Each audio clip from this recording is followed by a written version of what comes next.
Hello, everybody. Thank you for joining our webinar today. Today, we're going to be talking about managing disparate technology systems and the silos that are created in organizations over time, and some tips and tricks we can deploy for making that process a little bit easier, creating efficiencies in our organizations and improving the flow of data. So I'm Adam Parks, your host with Receivables Info. With me today, I also have Nathan Anderson with SuccessKPI and Ian Winder, who's with Latitude. Gentlemen, for anybody who's not familiar with you, Nathan, could you start and just tell everybody a little bit about yourself and how you get to the seat that you're in today? Absolutely, sure. Yeah. So I'm about 26 plus years so in the receivable space. Started in bill collector back in 95. But I've sat in pretty much every seat in the industry, in operations and sales. Made the transition over to the technology side of the business about 5 years ago, and have worked within the AI, NLU, NLP world for that time period, and so happy to join here. Awesome. Well, great to have you here. You and I have done a lot of presentations together over the past couple of years. It's always a great conversation.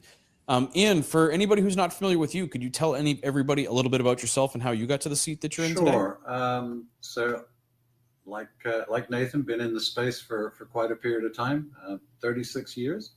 Spent 25 years in the agency grantor side from the collections technology perspective, running the technology function for the collections and recovery departments. And then about 11 years ago, decided to move over to the software provider side of the house and kind of bring all of my experience and challenges and recommendations to the software side based upon my experience in the actual industry. So that's me, and I'm run product here at Latitude by Genesys.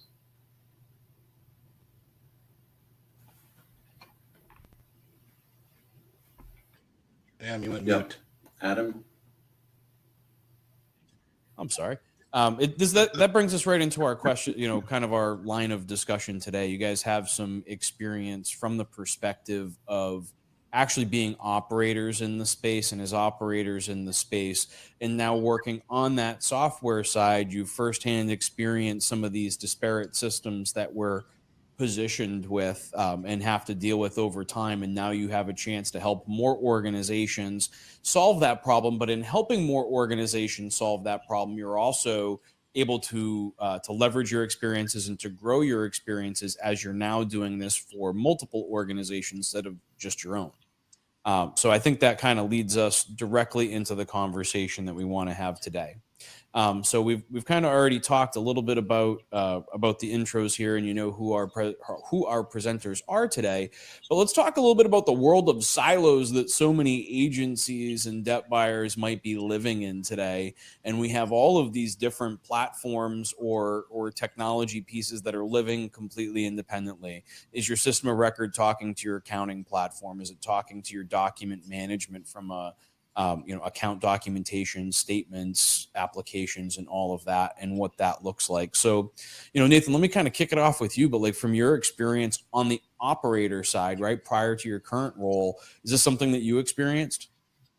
Yeah, and I think one of the really important things to kind of point out as of today is the world that I lived in, in operations, call it 5-6 years ago, is actually even what was far less complicated.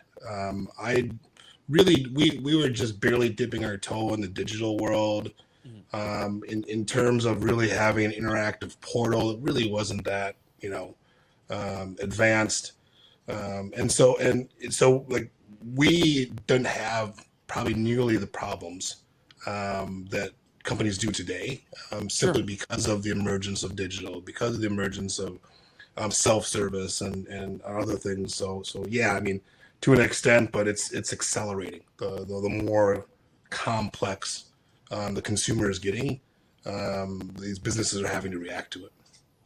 Well, the more layers that we're having to stack onto our application stack ultimately is causing part of this. And we'll talk a little bit about how organizations kind of get to the position that they're in right? And in terms of whether it be through organic growth or acquisitions, and how these systems end up in this situation, so that we can talk through some of the solutions. How about you, Ian, coming from your operation side of the world? Is this something that you experienced Yeah, as an operator? to a certain degree, yes, Adam. I mean, I think what we're seeing though is the increasing slope, right, on the need for all of these other, silos and functionality. And Nathan just mentioned it. We're evolving into digital and self-service and all of the other infrastructure components that all have to come together at some point. And it's kind of interesting. You look at the evolution. 10 years ago, when people were talking about implementing IVRs, and it's like, no, I don't want to talk to a machine. I want to talk to a person.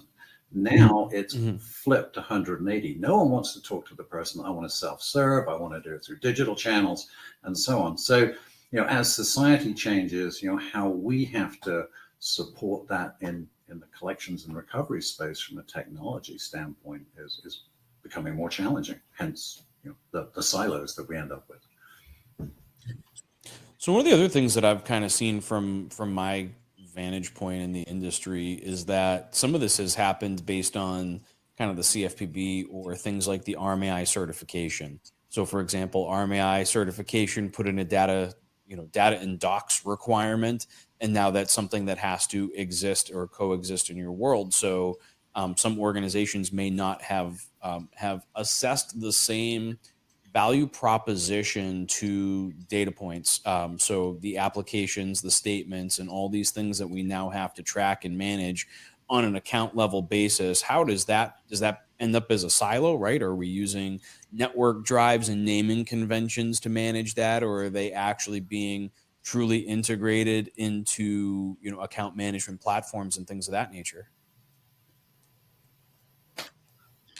Yeah. I mean, the way that I kind of look at this is, I mean, that's a very specific instance, and I'll kind of counter with one that I've dealt with in my operations side. So when I was working a Department of Education contract, we had an immense amount of document management. This wasn't documents from the customer, like kind of in the debt buying world. This was actually, or client, this was actually documents being signed and processed from the actual borrower. Okay. And it was a crazy amount of alignment to try to figure out, when these documents were coming in, who are they matching with, making sure that they were stored in a way that could be shipped or not shipped, but sent directly to Department of Education.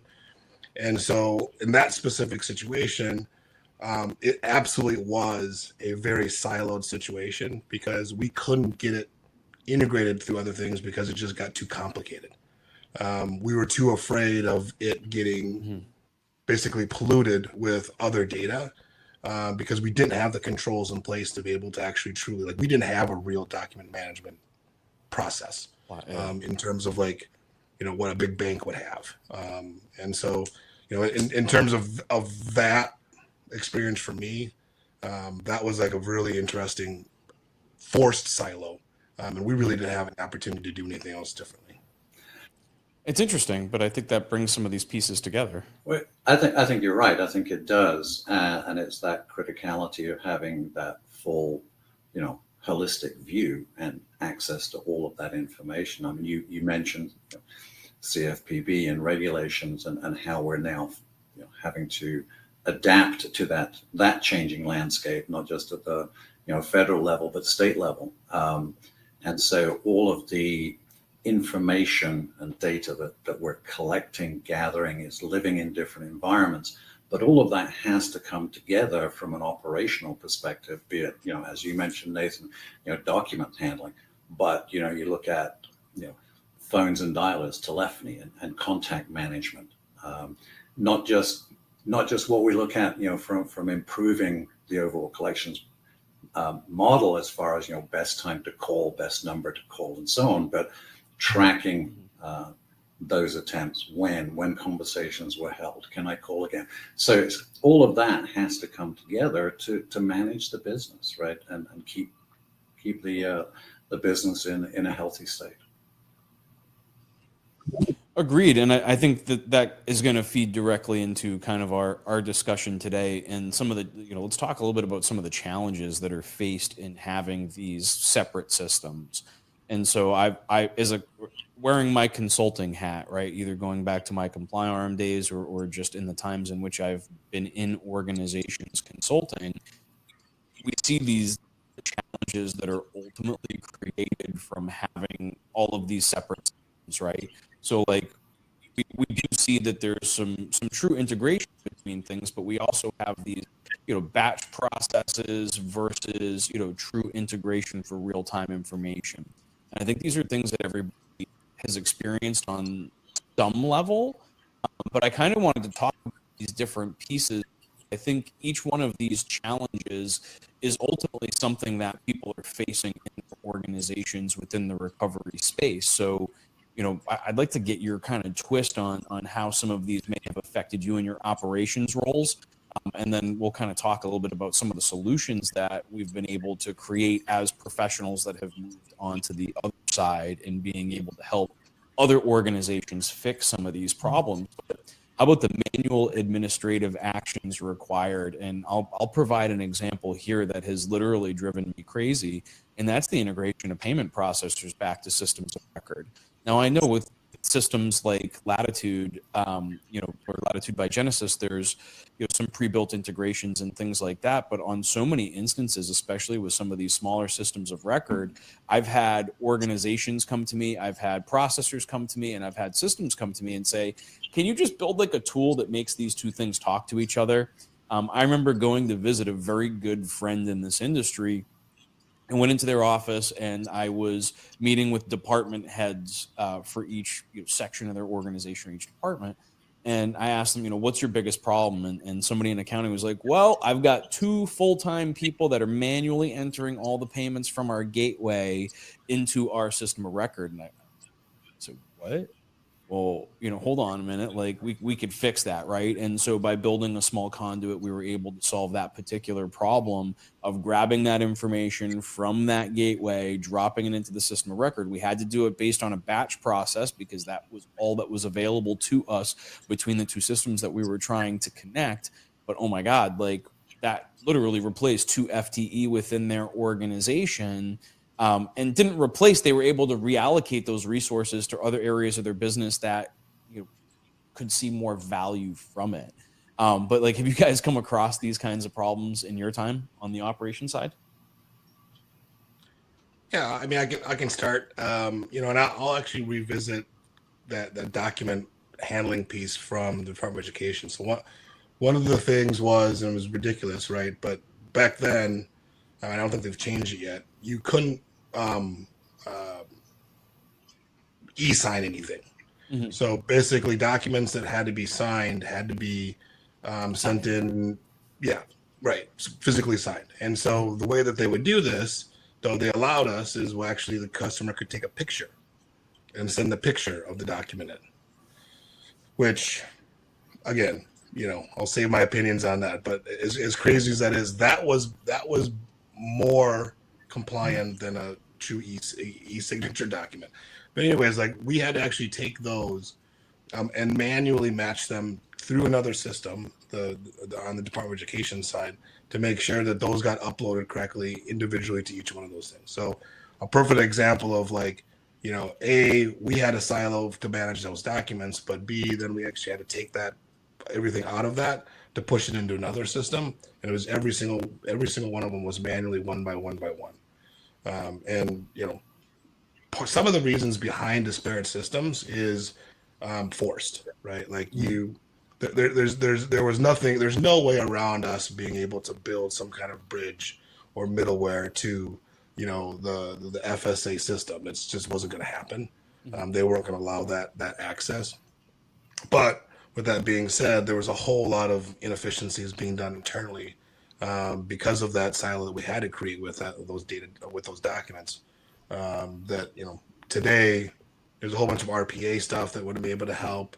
Obviously, just the fact of a bunch of people handling these documents digitally through pictures was the other thing. Was just kind of was crazy that the federal government was allowing us to do that. But Yeah, and I think, to your point, manually handling and manual administrative actions.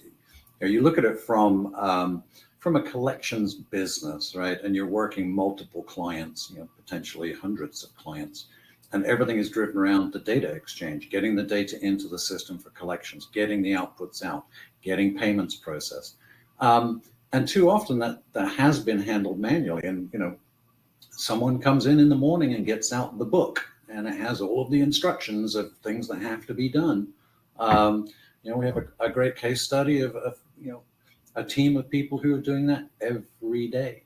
And to your point, Adam, you look at how can I automate that and put exception handling and reporting around it so I have confidence in the automated process, and those resources can get reallocated and moved on to something where they're contributing more value than just moving data back and forth.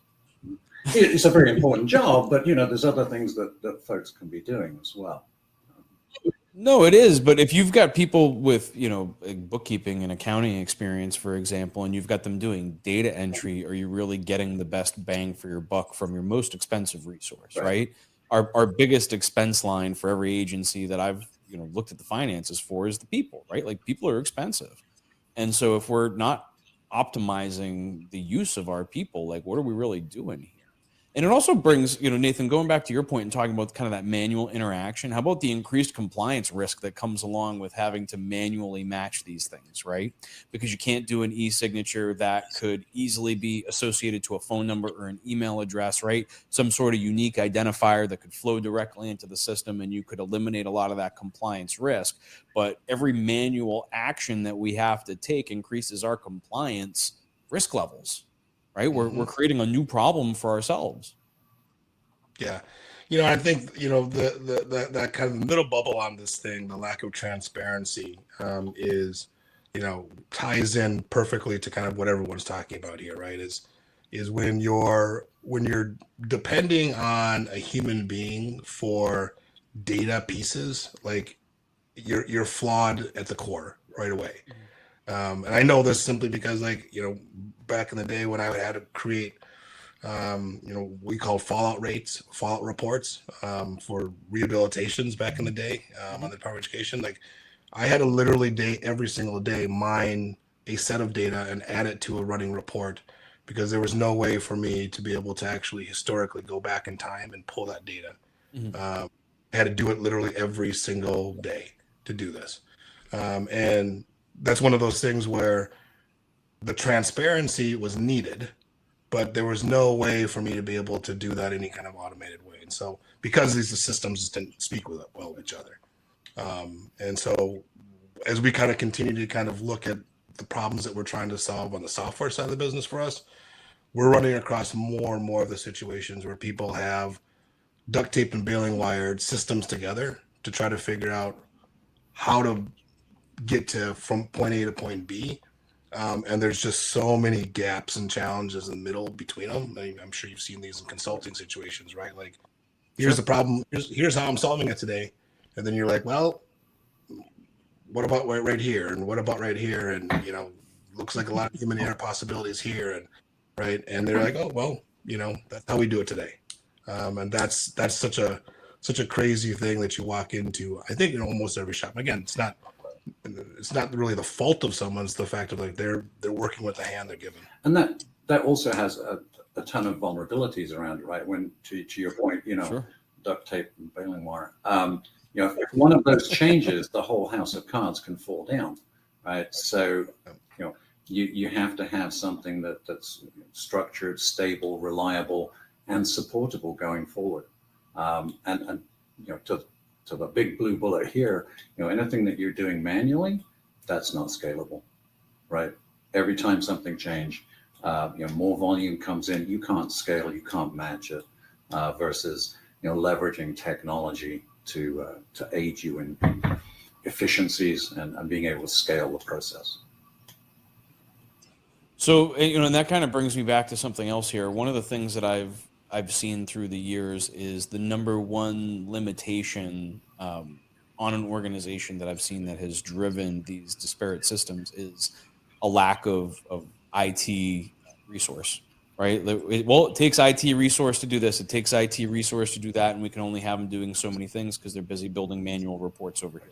And that's, we'll talk a little bit about that problem in and of itself. But when we talk about these increased requirements, like I think people fail to see the forest from the trees in some instances. And what I mean by that is it's great to say like, oh, well, I don't have the resources to take on this project of blending these two systems. But what they're failing to take into account is the fact that running these two systems in two separate silos is taking twice as much resource for them to manage today. So by doing that, you're solving kind of an ongoing problem, but you're looking at, well, I don't have the resources today.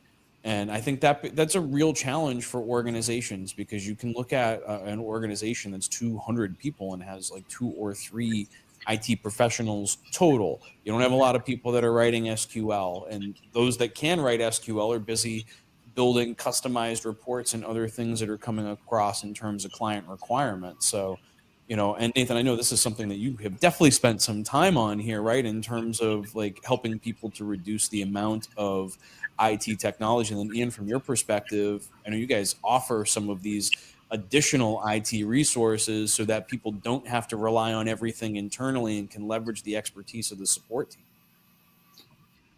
Yeah, I think one of the good things and the commonality that both SuccessKPI and Latitude has is we're both built for the business user, right? Mm-hmm. And so I think that's one of those things where you really look at a solution and understand, can this be used by the majority of the people in my organization, or can it be used by 3 or 4 people in my organization, right? And when I say use, I mean like really truly leveraged deep into the technology stack, right? And so that I think has a lot to do with the IT resource tie-in that you're talking about, Adam, is the fact of like in some cases systems are people are forced to use IT resources because the systems don't allow a supervisor or a manager to be able to actually do things. Mm-hmm. Whereas, I think correctly built systems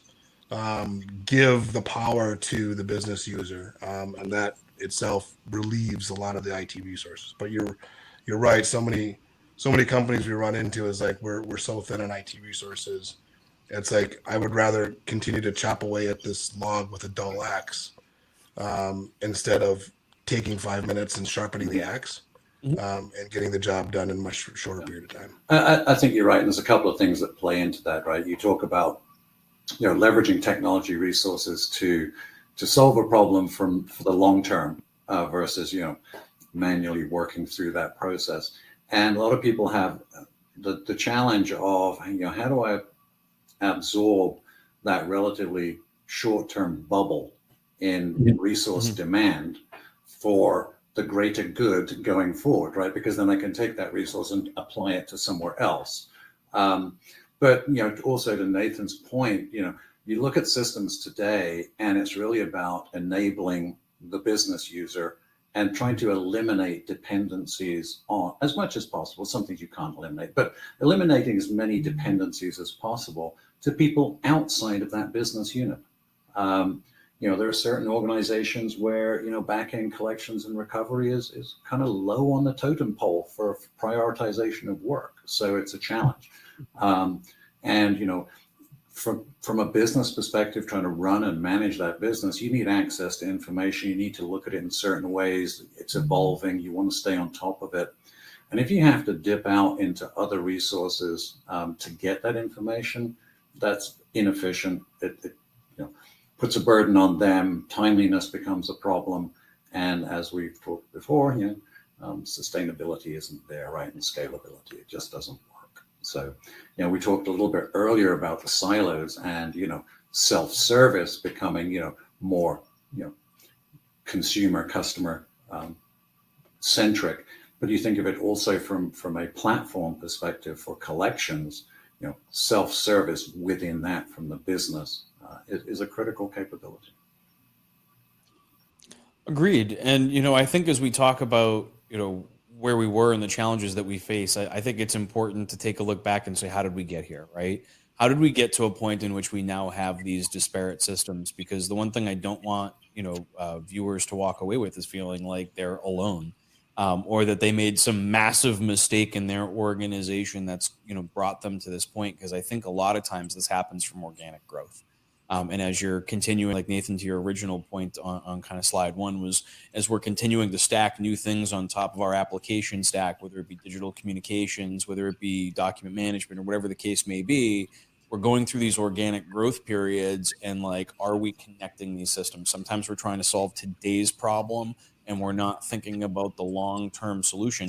And sometimes it's because we can't. We don't have the resources to address the long-term issue on day one. We need to land this new giant client who has this specific requirement. And in order for us to meet that requirement, we've got to handle some things today and maybe put some Band-Aids on our flow of data. So it's not always that issue. Yeah, and I just did a little session on the innovation stage at DCS here a couple weeks ago, and one of the things I talked about there is the fact that really in the contact center space as a whole, not just receivables, but I would just say contact center space as a whole, is in many cases, technology stacks have been built based off of use cases, right? Like to your point, Adam, like XYZ customer has a requirement, I have to go out and get this technology. Or, this regulatory body says, hey, you have to do this, so I have to go out and just get the solution. And so there's a challenge that's kind of native to the industry in the fact of like, it's very difficult to go and find that all-in-one solution as well as that plays well with the rest of the ecosystem. Sure. And so in many cases, I would 100% agree, like these are all kind of contributing factors. But usually, I mean, almost every single case that I've seen in the end, like people are just trying to run a business, yep. Right? And through the course of running their business, they were forced to make decisions that once you kind of took a 30,000-foot view of it, you're like, oh crap, I wish I wouldn't have made those decisions. And 5 years, 10 years down the line, you're kind of looking at this stack of platforms. You're like, wow, this is scary, right? And especially if you go through a merger and acquisition, especially if you go into a new vertical, all these different things start getting more and more complicated. And then tack on, now there's a much more savvy consumer that wants to self-service everything. And now there's regulations that are allowing debt collectors to actually leverage digital channels with more security, right? And so all of that stuff kind of piles up. And the challenge is that we've seen with the customers that we've worked with is there was forethought, and it was one of those things where they're like, man, I wish I could have found one thing that a one-stop shop that had all of this. But the other big challenge with our industry specifically is like it's competitive, right? And you don't necessarily always want to open up your hand and show everyone and work well with everyone, which is why now there's not just these siloed systems, but now there's these little kind of ecosystems, right? Where this group of companies will work well with each other and these won't, right? And these the unfortunate kind of byproduct of that is a lot of these organizations get caught in the middle of this and don't have the flexibility that they want to, even though that they see the problem. Well, agreed. I think that kind of leads to two other points that are here. One about the data structures not matching, and two about the critical systems not easy to integrate with. And so if you've got, and we did a webinar on this, I want to say it was last month or maybe 2 months ago, where we talked about not being held hostage by technology providers. But if you've got a critical business system that requires quite literally anybody who integrates with it to pay a massive fee, well, then chances are not everybody's going to integrate with it. Right. And when you start having that level of control, and that was one of the reasons that, a lot of the clients that I've worked with through the years in writing policies and procedures were Latitude users, because they were able to open up and communicate with whatever vendors that they ultimately wanted to use. And so I think if your critical business systems are locking you out from your ability to work with other groups, all you can do is create these silos and create these, accepting these workarounds, so to speak, right, in order to pass data between point A and point B. And I know, Ian, that's something that you've been really, kind of adamant about as you've been managing the Latitude line of business. Yeah, very much so. I mean, it's not my role to dictate who my customers can interact with, right? It's their decision. Not all solutions are the same, right? So, I've got different organizations that kind of feed into the same area, but I want the ability to pick and choose who I want to use versus you telling me which ones I have access to. So yeah, I mean, our philosophy has always been around, openness, and people ask, can you integrate with them? Well, not today, but we'd love to. So it's not like we're putting a roadblock. Sometimes it's just a challenge from a resourcing perspective to build that. But that's not that we're blocking it. It just takes time sometimes to get there. But you're right. It's 100% around access to all of this information, data I'm going to use, information I'm going to use, across the whole spectrum of the collections process that I need to bring in. And there are some challenges here. You throw out some, data structures, and how do I map that? You think about a lot of collection systems are account centric. It's all about the debt, but people owe the debt. So now you have to be more people centric. People have phone numbers. Accounts don't have phone numbers, right? So, the evolving nature of the technology stack behind the collections process, leads to better solutions in the long run. But again, it's, data structures, lack of integrations, lack of capability. Historical integrations have all been batch, take this file and move it over here and shove it in. Well, that isn't necessarily a timely solution, right? Too often you need, just in time. So I need real-time access to information as well. And that's kind of an open area that's come up in the last few years is, can I get to your data real time? Can you push data to me? And so that's, unless you take that into consideration when you're planning and building out your environment, you lock yourself into a corner where you can't do that, especially from a product perspective, right?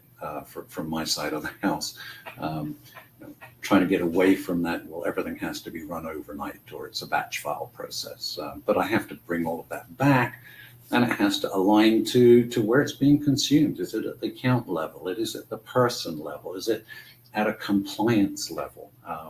So yeah, there's some challenges, but that's due to, our world has evolved.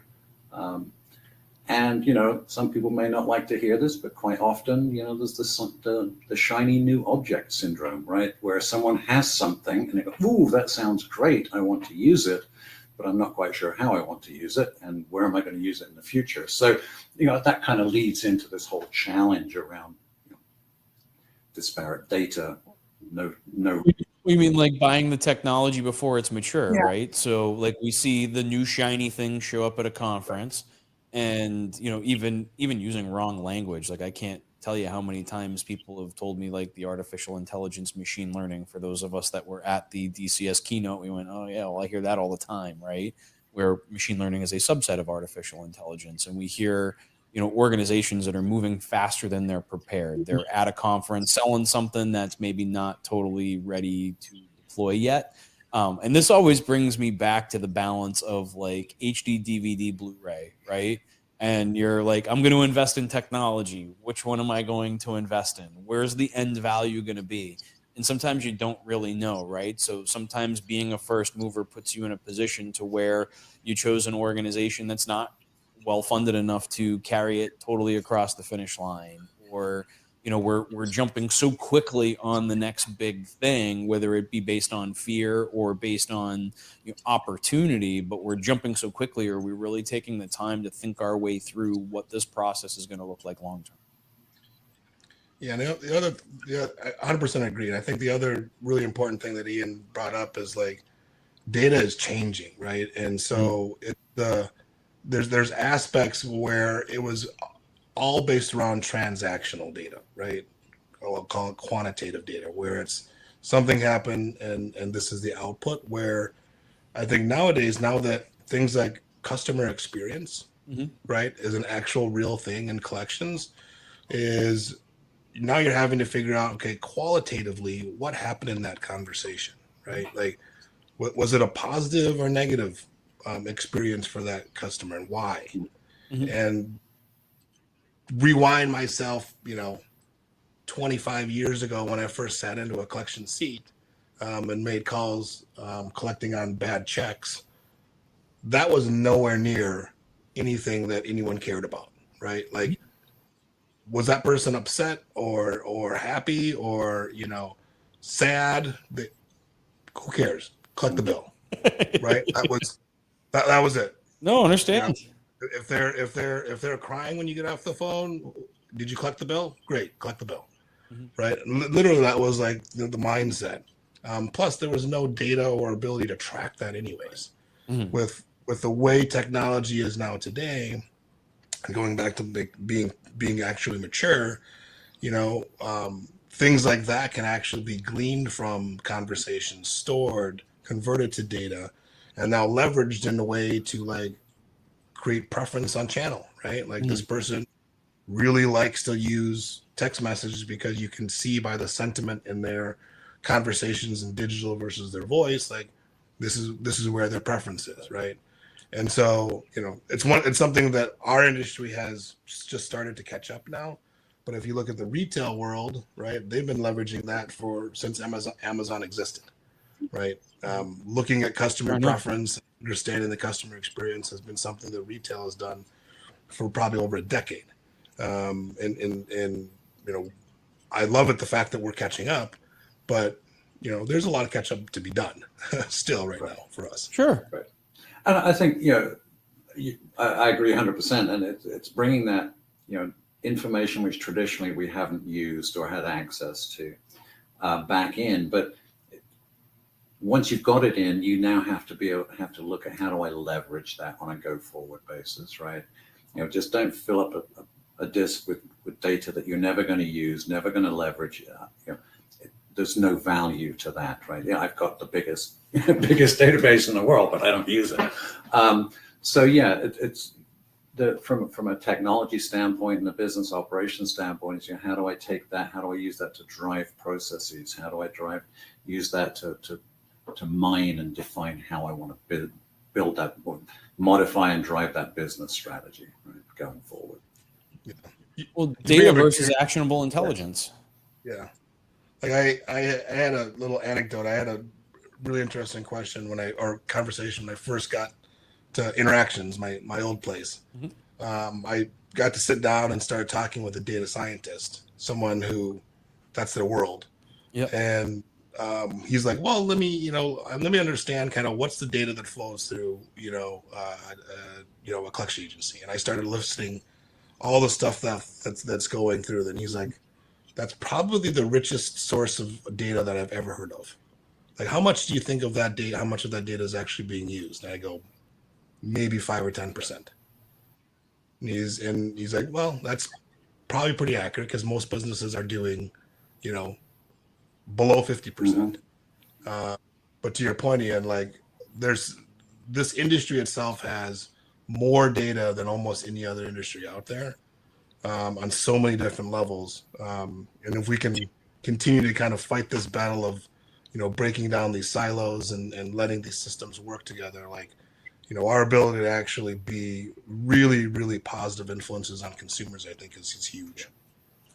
Well, I think that brings us to kind of our next point here, right? Which is like assessing the actual problem that you're facing today. And then we can talk through some of the solutions that we're deploying, or solutions that we've worked with organizations to fix some of these problems. For me, I think this is the piece where, as a consultant, I have the most fun, but I think it's also the piece where I probably spend the most amount of my time on a consulting project, and that's assessing where do we stand today? What are we actually dealing with in terms of, okay, we've got these disparate systems, we've got all this data. How are we assessing the level of resources that are going to be required for us to solve the problem, right? It's great to know that I have a problem, right? Like that's the first step to recovery. But the second step is assessing like how bad is this problem really? And so building process flows and diagrams to see it visually. And this to me is it's where I have the most fun standing at the whiteboard. However, I think this is where people have the most aha moments in looking at their organization. When I draw, a box and then a line to the next box. And I feel like both of you have probably sat in a room with a whiteboard with me before. And that's honestly where I feel like I add the most value to any consulting project. But when we start flowing that out and saying, okay, so this data is coming in from point A and we're using it in point B, and then it's being stored in these different systems, what does that actually look like? I mean, for me, that's everything, because it's the first time that people can see with their own eyes how complex things are today. Well, and probably the number one statement that comes out of any of those sessions is, why are we doing that? Yes. Why did we do that in the first place? Well, no one knows, right? Because we've never looked at this in the last 10 years, right? We just kept adding pieces to it. But you're right, you have to have a holistic view of everything that's going on, right, in that process, and your ecosystem of how I'm driving this, or how I'm using technology and solutions, in my business. And once you start pulling back the covers, it really lays bare the fact that a lot of this has been built over the years, and is it still relevant? Am I doing things inefficiently? How can I improve this process, right? Which is where we're at here, right? Assess the problem and drive forward. So. Yeah, I've been on kind of both sides of the conversation in that room before, right? So I've been on the side where I'm part of the problem, meaning I was one of the people that made this workaround and figured this thing out to figure out how to make this system feed this data, and I did it simply because someone didn't tell me like, this is how you should do it. Someone told me like, solve this problem. Yeah. And so I solved the problem, right? And then when you get 10 different chefs in the kitchen trying to solve the problem, right? Each one of them doing their own little thing. The aha moments that I've seen on the flip side, right, when I got into more of executive level in operations, but also even more so on the technology side, is when you get into that room and you have the C-suite sitting on one side of the table and the people that actually did all the things to solve the problems that the C-suite asked for, but now they're opening up the skeleton closet, right? And you're like, you can see the eyes of like the CEO and the CIO going, "Oh my gosh, like holy cow, that's what it looks like behind the curtain," right? And so it's part of talking them down off the ledge a little bit sometimes, but also it's one of those things where there is a realization of like, crap, like. What kind of Frankenstein have we created? Yeah. How do we get out of this? Like, we need to do something, because it's the aha moment of like, they think it's a problem, but then when they see it visually, they're like, oh, this is a real problem. This is a real problem. So when you get to experience it directly. Yeah. So it plays back to one of the very first things we talked about, which is silos, right? So you also have silos here. I had to do something, so I did it, and I did it as a silo versus looking at the whole ecosystem, the holistic view of everything. And assessing the problem, that's to your point, accepting the fact you've got a problem is the first step, but it's not a one-time thing, right? You have to keep this going, right? You're not going to solve all the problems in the future by an assessment today. So it becomes a business process of, how do I integrate? How do I add? How do I expand into this ecosystem without creating yet another monster? Well, and there's one valuable piece that I want to leave anybody who's not the final decision maker in your organization with when we talk about assessing the problem, and that's trying to assess a dollar value to the problem itself. Because if we're talking about burned IT resources, we're talking about burned FTE that are not being optimized. And I think sometimes when you go to an executive management team, you're like, well, we have these problems. You're like, well, we're making money today, right? And so if you're not in that final decision process, when you can actually provide people with a dollar value and say, look, we go and we attack these problems. We're going to have this little bubble of expenses, but over the next 12 months, we're going to increase our profitability by 12% by executing on these specific items. I think you're going to get a different reaction. I know you're going to get a different reaction from the decision makers than maybe you're expecting, because when you can assess a specific dollar value that goes to the bottom line, they're going to have a different perspective on the level of the problem. Because saying that we're burning resources or we're wasting some time is one thing, but when you take that time that's being wasted and you multiply it against the expense of that person, and now you can say, well, it's costing us $1.2 million by having these systems be completely siloed, and all of our workarounds are great and we're functioning, but we're leaking cash in these ways. I think you get a different decision. But with only about 10 minutes left in our webinar today, I want to talk about solving the problem. All right, because I think it's important that we leave people not with like, we can all feel the camaraderie of how we got to where we are today, but let's talk about how we can actually solve them. And the first one here is about the wheel and spoke thinking. And for me, this is kind of this leads directly into both of what you guys are providing to the industry these days, and that's being kind of that center critical business solution that is talking to everything else. Now, Ian, in your situation, you are literally that centralized CRM that needs to connect to all these different pieces of data and flow that data in directly. And Nathan, from your perspective, if people are living in these siloed environments, or even if they're integrated, you're able to reach in and pull out those valuable data resources and insights to create actionable intelligence from the raw data across all these different platforms simultaneously. Not to pitch you all too hard here, but I think that that's the interesting part of each one of your kind of roles in managing disparate systems. So Ian, from your perspective, what do you tell people when they come to you and say, okay, we're ready to move our CRM over? How are you going to help us bring everything together? So it's kind of understanding the state of the business, understanding their processes, looking at the challenges they face today, be it disparate systems, be it different things, right? You can't always come up and say, oh gosh, my solution will be solve your problem 100%, right? So we like to think we can, but we know we're realistic, right? So it's like, how do I optimize that and ensure that we have the efficiencies, we have the scalability? I'm going out as a business, I'm hitting, a bunch of data providers, some scrub vendors, lettering, payment processing, digital communications.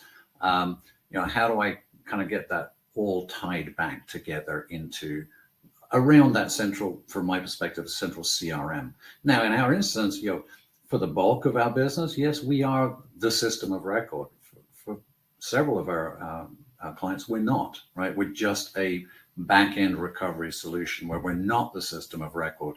So that introduces the complexity that everything in the collections and recovery is operating in our CRM, in Latitude, but we still have to ensure that their system of record, be it a servicing platform, an origination platform, etc., is being kept current.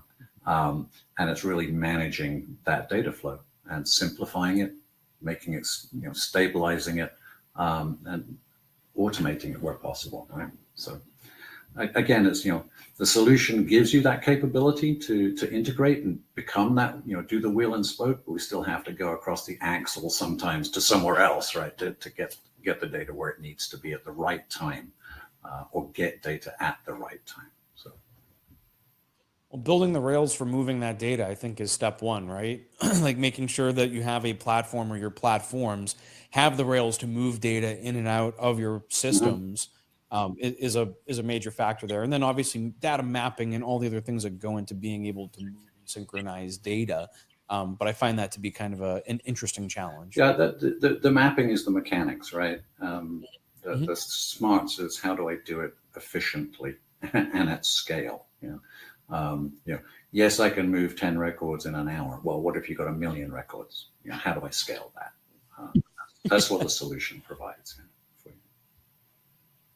Exactly. Nathan, how about from your perspective, being able to reach into all of these different systems and extract the data, even if you're not able to, kind of merge the platforms themselves? Yeah, so, the solutions that we're providing are, in a lot of cases, ones where the mistakes have been made, right? Like they have the silos, they have the disparate systems, they have the workarounds to try to make things work. But there has been some level of a aha moment or come to Jesus moment internally of like, okay, this is no longer sustainable. This is no longer scalable, and or, in some cases, maybe something catastrophic happened because of, one piece of duct tape didn't work.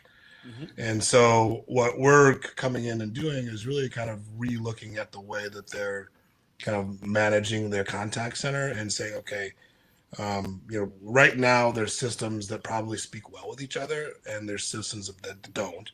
But there's also the situation where you have the need to bring in new technology, and you have no idea how to stop the bleeding, so to speak, right? And so, for us, one of the kind of the entry points, right, is speech analytics is turning less into being a luxury item and more into being something that everyone needs and wants, right? Mm-hmm. And so the challenge with a lot of different companies is they're looking at the landscape of how do I get that technology into my, organization without creating yet another silo, Mm-hmm. yet another disparate system. And so, whether it be your quality management platform, whether it be your speech analytics, whether it be, any of these systems that you're dealing with, that's the big challenge that we come in. And Ian's perfectly, correct in saying the fact of like, we're not gonna be a magic wand and solve everything instantly. It just doesn't happen that way. It took you probably 5, 10, 15 years to create this problem. It's not going to be done with a wave of a wand, right? With that being said, I think what both of us bring is we've been there and done that, right? We've seen that on the bad side of it, but also each one of our systems has a plan going forward, right? We're both open architecture. We're both, bring certain pieces of technology that adds value, but I think the biggest thing is we don't make the problem worse, right? And in some cases, that's some of the biggest things that someone just wants, right? All they want is like, just give me what I need and don't make my problem worse. And give me a path to make things better eventually, right? And that's where we look at. It's like we're, no company, any company that comes in and says they're going to just solve everything with a magic wand is not telling you the truth. I don't know about y'all, but I'm over here selling magic wands. Just thought I'd get a laugh out of you. So one of the things that I always like to tell people, especially if I'm in a consulting capacity, right, like in talking about not having all the answers and not being able to solve all the problems simultaneously, is sometimes it's, number one, it's okay to ask for help, but leverage your vendor support teams, right? Like if you don't have an expertise in a particular platform and they offer the service, yeah, I mean, it may be a little bit more expensive, but generally it's more expensive because it's going to take them less time and they're being paid for their time and their expertise, right? We've all heard the whole boat engine story, right? Where the guy comes in with the hammer, hits it once and, gets paid $100,000. Well, it took him 25 years to know where to strike that hammer and how hard. And so sometimes we do end up paying the fee to play. And from my perspective, I like using the vendors that come from the deep level of expertise, right? Because they truly understand the platform, and sometimes they understand a solution better than I understand the problem itself. And so they're able to rather than just piecing things together and me trying to build Band-Aids on top of Band-Aids in terms of creating a solution, actually going straight to the core and making sure that we're optimizing the flow of that information or that data right from minute one. And that's why so many of these vendors offer those services, right? They offer the support plans and things of that nature. So, I mean, when you think about it, we're talking about, how to solve the problem and prevent or avoid recreating the problem, right? 5 P's, right? Prior planning prevents poor performance. And there's another P that can go in the middle, but it's a bit rude, so I won't say it. But yeah, it is. It's all about thinking about it, holistically. How's it going to flow? How's it going to work together? How do these systems complement each other versus step on top of each other? Do people work well together? Do people claim ownership? No, that's mine. You can't do it. It's all about openness and interaction between the different components that you're going to leverage within the business operation. And to Nathan's point, it's about how do you interact with each other? How do you get that data, share that data, have a smooth conduit to get that data back and forth and leverage it going forward? So. Yeah, I think one of the good things that a lot of organizations, and I'll call the great organizations like Latitude and SuccessKPI, but they're hiring people with background in the industry, right? So there's a lot to be said about someone that has walked the walk, right? Whether it be all the way back to collecting a bill, or if it's just or if it's running operations, or running a contact center. The fact that you've walked that path, and gone through the same challenges, from your vendors, and so many vendors now have this, is so important, because we feel the same level of urgency, feel the same level of pain. We understand the challenges and things like, this is not pointing fingers by any means. No one's like blaming you for doing this, that, or the other thing.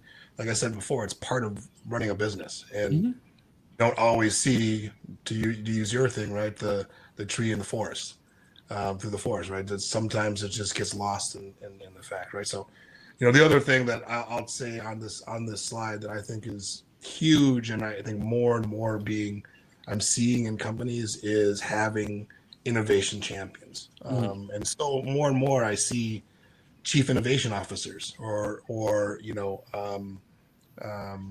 customer experience managers, and that type of stuff. People within the industry that you would normally think that you would find them in a big tech, this job title at a big tech company, where you're seeing it now at an agency. And it's great, because what we're talking about in its core, in my belief, is this is a paradigm shift.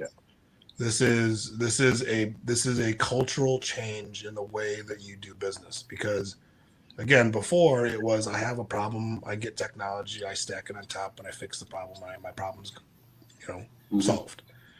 And the shift that has to be made in this whole big kind of picture is like, every single time I look at something, now I have to think about holistically, how is this going to impact my entire organization, all these other pieces. And then you have to have someone to champion that, someone to oversee that. That's like, well, if this comes in, it's going to impact this system or this set of data. And so we need to figure out how to make sure that this stays, there's integrity to all of these systems and all the data. No, I agree 100%. It's the ability to step back and look at it, right, and see it from an innovation perspective, and how does that apply across the business? How do I empathize throughout the organization, not just throughout the organization, but outside the organization as well? One of the very first companies I worked for as an IT manager in the collections industry said, my boss said, it's great, you know an awful lot about technology. What do you know about bill collecting? And I said, I really don't. And he said, well, that's great, because for 2 weeks you're going to sit on the phone and you're going to see what your frontline collectors have to deal with day to day, the tools they have, the challenges they face, and how do I take that back into my world to make their world better, and then the overall business better. So. What a great note to end on, gentlemen. What a great note. And I agree with that. I have also sat through collector training, but that was the only time I ever collected a bill. Like that, it was just, if you're going to learn a business, learn it from the ground up. For those of you that are watching today, thank you so much for taking the time to watch our presentation. Both Nathan and Ian will be tagged on LinkedIn and YouTube. So if you have additional questions, you can leave them in the comments and we'll be happy to answer those questions. Or if you have additional topics that you'd like to see us cover, you can leave those in the comments as well. And I would love to continue creating great content with these gentlemen for such a great industry. So Nathan, Ian, I really appreciate you guys taking the time to chat with me today. I think this was a great discussion and made everybody feel a little bit more probably at ease that they're not completely alone in having these disparate systems to manage, and hopefully walked away with a couple of tips and tricks that they can use within their own organizations to improve their lives. Yep, absolutely. Thank you, Adam, for having us on today. It's been a real pleasure. Yep, appreciate it, Adam.